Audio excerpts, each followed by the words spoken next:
Bonjour à tous. Nous allons étudier aujourd'hui la toupie. Ce jouet qui, une fois mis en rotation rapide autour de son axe, reste étrangement en équilibre.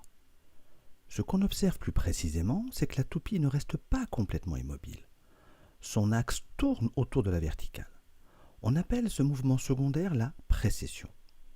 On voit aussi que la base de la toupie se déplace sur le plan de travail. C'est à cause des forces de frottement. Les forces de frottement ont aussi pour effet de ralentir progressivement la toupie. Lorsqu'elle ne tourne plus suffisamment vite, elle finit par tomber. On peut faire tourner la toupie à l'intérieur d'un support adapté. On appelle cet ensemble un gyroscope. Les forces de frottement entraînent le support qui tourne un tout petit peu lui aussi. Le gyroscope se comporte comme la toupie, il reste en équilibre vertical avec également ce mouvement de l'axe de rotation autour de la verticale. On peut aussi s'amuser avec un hand spinner. Le jouet tourne autour d'un roulement à billes avec moins de force de frottement, ce qui permet de maintenir une rotation pendant assez longtemps. On constate là aussi que le hand spinner peut adopter le mouvement de précession, cette légère rotation de l'axe autour de la verticale. Essayons de comprendre comment fonctionne une toupie. Lorsqu'elle ne tourne pas, la toupie ne tient pas sur la pointe, elle tombe sur le côté. Pourquoi ? La toupie pourrait rester théoriquement en équilibre, mais il faudrait que la verticale, passant par le centre de gravité, passe aussi par la surface d'appui de la toupie sur la table. Cette surface est si petite que la moindre perturbation qui incline légèrement la toupie décale la verticale et tout de suite, le centre de gravité n'est plus au-dessus de la petite surface de contact sur le sol. La toupie tombe. Lorsque la toupie est en rotation, bien qu'elle soit inclinée et que le centre de gravité ne soit pas au-dessus de la pointe, la toupie ne tombe pas. Il y a donc une force qui l'empêche de basculer. Mais d'où vient cette force ? Commençons par bien comprendre comment on obtient une trajectoire courbe et plus particulièrement une trajectoire circulaire. Depuis Galilée, nous savons qu'en l'absence de force, une bille suit une trajectoire en ligne droite à vitesse constante. Pour faire dévier la bille de cette trajectoire linéaire, il faut exercer une force sur le côté. Par exemple, la gravité est une force verticale dirigée vers le bas. La force de gravité courbe la trajectoire de la bille qui devient une parabole. La force de gravité a une direction constante vers le bas.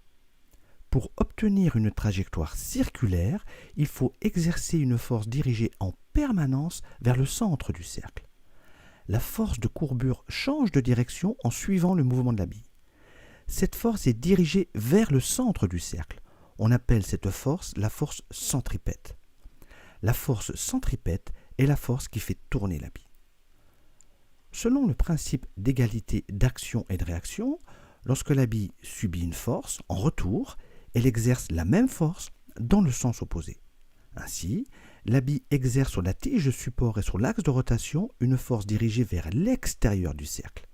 C'est la force centrifuge. Le résultat très important qu'il faut retenir à ce stade est que pour changer la direction de la vitesse d'un objet, il faut exercer une force centripète vers l'intérieur de la courbure et donc subir en retour une force centrifuge vers l'extérieur de la courbure. Passons à la toupie maintenant. On peut modéliser notre toupie comme un manège de petites billes qui tournent en rond. La rotation de la toupie contraint chaque bille à changer la direction de sa vitesse. La toupie exerce ainsi une force centripète sur la bille.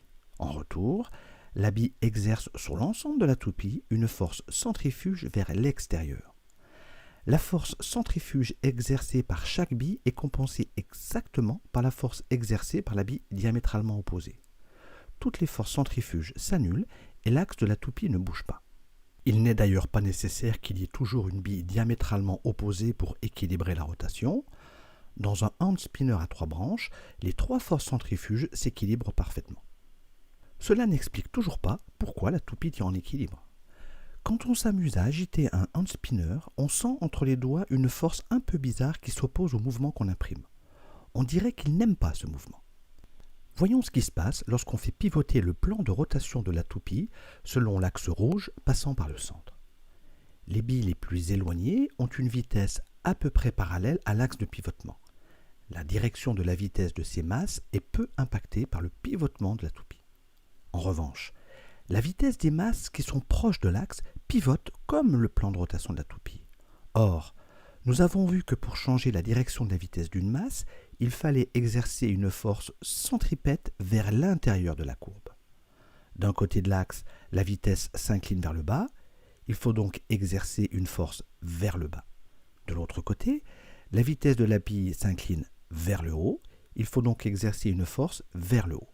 En retour, les billes exercent chacune une force centrifuge inverse sur la toupie.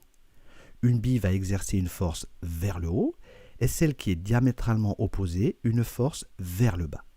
Ces deux forces combinées s'appellent un couple de forces qui tend à faire pivoter le plan de la toupie selon l'axe bleu perpendiculaire à l'axe de pivotement rouge initial. Pour les billes situées à des positions intermédiaires, l'intensité de la force exercée diminue progressivement jusqu'à devenir presque nulle comme on l'a vu. Vérifions ce résultat avec l'expérience. Si on donne une petite pichenette sur l'axe de la toupie, le plan de rotation devrait pivoter perpendiculairement. Eh bien, ce n'est pas tout à fait ce qui se passe. L'axe de la toupie se met à tourner autour de la verticale selon un mouvement de précession accentué. Si on fait la même expérience avec le hand spinner, il se passe la même chose. Le plan de rotation du jouet se met à tourner autour de la verticale. Que se passe-t-il ? Nous avons vu tout à l'heure qu'en faisant pivoter le plan de rotation autour de l'axe rouge, il y avait un couple de forces qui apparaissait et qui faisait pivoter le plan selon l'axe bleu perpendiculaire. Mais alors, on peut à nouveau faire notre raisonnement. En pivotant selon l'axe bleu, il y a un couple de forces qui apparaît et qui fait pivoter le plan de rotation perpendiculairement, c'est-à-dire selon l'axe rouge. Et ce que l'on voit, c'est que ce deuxième couple de forces s'oppose au pivotement initial. Il redresse le plan de la toupie. Nous avons maintenant tout ce qu'il faut pour expliquer le comportement complet de la toupie. Lorsqu'elle est verticale, elle n'est pas en équilibre et son poids la fait tomber sur le côté. Mais en tombant, le plan de rotation s'incline. Cette inclinaison fait apparaître un couple de forces qui incline le plan perpendiculairement à la direction de la chute. Cette seconde inclinaison, à son tour, engendre un couple de forces perpendiculaires qui s'oppose au mouvement de pivotement dû à la chute. Cet enchaînement sans fin de pivotement du plan de rotation produit ce mouvement de rotation de l'axe de la toupie autour de la verticale. C'est la précession. On peut dire que c'est la précession qui maintient la toupie en équilibre. En faisant pivoter en permanence le plan de rotation, elle maintient un couple de forces qui s'oppose à la chute et maintient la toupie en équilibre. Il est bien entendu indispensable que le pied de la toupie ne glisse pas sur le plan de travail. Cet effet gyroscopique est également sensible sur une moto. Si on tourne le guidon d'une moto, le couple de force apparaît en haut de la roue et sur le point de contact du pneu avec la chaussée.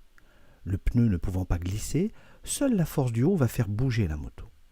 En tournant le guidon vers la gauche, la force centrifuge du morceau de roue supérieur est orientée vers la droite. La moto va s'incliner vers la droite. Et lorsqu'une moto s'incline vers la droite, elle tourne à droite. C'est pourquoi, à partir d'une certaine vitesse, il est très dangereux de tourner le guidon d'une moto. Certains motards utilisent cependant cette technique pour faciliter la prise d'angle. Ils tournent légèrement le guidon dans la direction inverse du virage qu'ils veulent prendre. On appelle cette technique le contre-braquage. À bientôt.